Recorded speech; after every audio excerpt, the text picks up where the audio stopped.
Anyone off the top and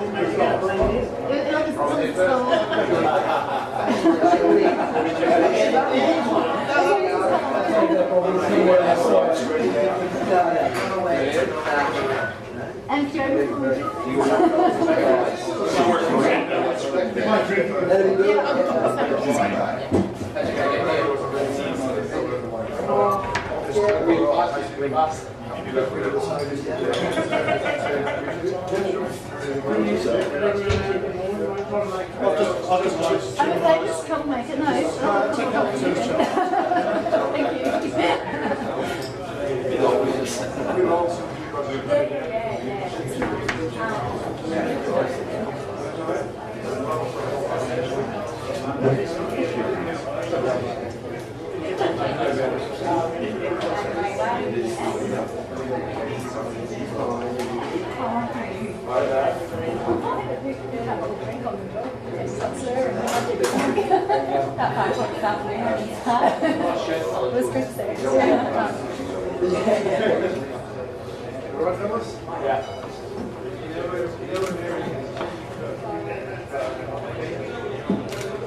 Anyone want to see what I've got a seat to come in and sit down?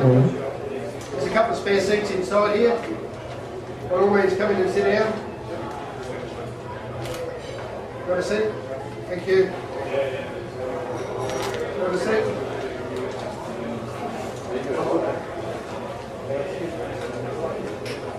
Ladies and gentlemen, thank you very much for coming. My name's Dave Downey. I'm a fisherman. Believe it or not, I think it's not a dirty word, it's something I'm very proud of.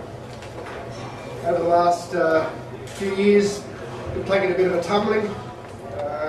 We've introduced a lot of closures, a lot of changes, a lot of increased regulations, and a lot of us believe that it's not scientifically justified. I'm very happy to say that a group of anglers have got together and they've formed an alliance which I think will focus all our attention in one particular point and get our message heard. Very happy to hear that we had a great win through the week with tipplers. They're no longer going to demolish the building, which is fantastic. The person that's probably been the most vocal, or should I say the biggest thorn in the council's butt through all this, has been Keith Douglas of the Marine Action Group. I'd like to introduce Keith and come up and say a few words. Well, certainly we're in good spirits this week after what was nearly a 2-year battle with council, so we're just so happy that we saved people's talent. But today is a different issue. It's a much more important one as far as Australia goes, because we're concerned about what's happening with marine parks. We're concerned about what's happening in the media generally as far as some of the statements that have been made by some documentaries that are misleading people. We think that it's time that we've got some balance back in the argument. Now, just to qualify a couple of things, the Marine Action Group is a not-for-profit organisation. It was set up to represent the interests of people who boat, fish, dive, jet ski. We are not a commercial organisation. We basically represent all the people. However, I had the experience last year of being asked to get involved in the Australian election, and I was asked to be a Senate candidate for the Australian Fishing and Lifestyle Party. Now, that exercise was one that I started off really just to look after the issue, with no real chance of winning or getting anywhere. So I got a bit of a surprise when I got a phone call after the election when somebody rang me and said, "Hey, you've got to get your bags back, you might be going to Canberra." And I went, "Oh no, please not, I hope that won't." But I was running up in Queensland, and that was quite a surprise. So we did a lot of work, and then look, even though it was a political situation, it wasn't political for me, it was really a community issue for me. But what I did do, I got to meet an awful lot of people Australia-wide, both in the industry, and I got to speak a lot of professional fishermen who gave me a lot of help and a lot of information. And what it did tell me was that our seas are in very good shape in Australia, generally speaking.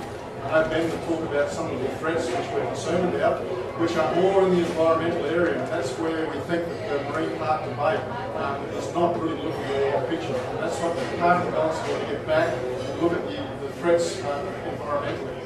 As far as if you look at some of the reports that 90% of the fish in the ocean have gone in the last 50 years, it's a fallacy, it's not true, it can't be backed up. And what we've got to do is educate them accordingly. This week I went to a documentary called End of the Line, and I was the guest panellist, one of the guest panellists, and that film is talking about a flawed scientific report back from 2003 that's been discredited 6 times over. Now, people out in Australia are taking that information as being fact, but it's not true. So what we will be doing via our website and via our interaction with all the organisations that are concerned about that issue is making people aware that we have lost 90% of fish, and that's important. So getting some balance back is what we're after.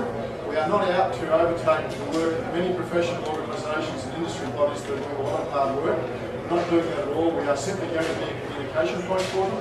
We're going to allow people to log on and become a supporter. It costs nothing. But we're able to do that. We're able to receive information that we believe is important. So it's going to be very much a web current affairs presence, and that's what we're out to do.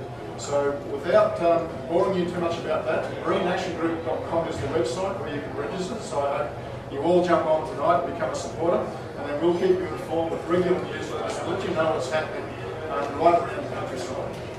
I'd like to invite Ben Gibbs up on the stage. Ben is recognised as an expert in his field. He's a very, very bright fellow, and we've contacted Ben to clarify a lot of things over a period of time. And he's always had time for us, be it Sunday night or weekends, and he doesn't mind taking the call. So he's been a great help to being able to work out sort out the fact of the fiction. So I'd like to invite Ben up to talk about some of the particularly environmental side that is a concern for what's going on.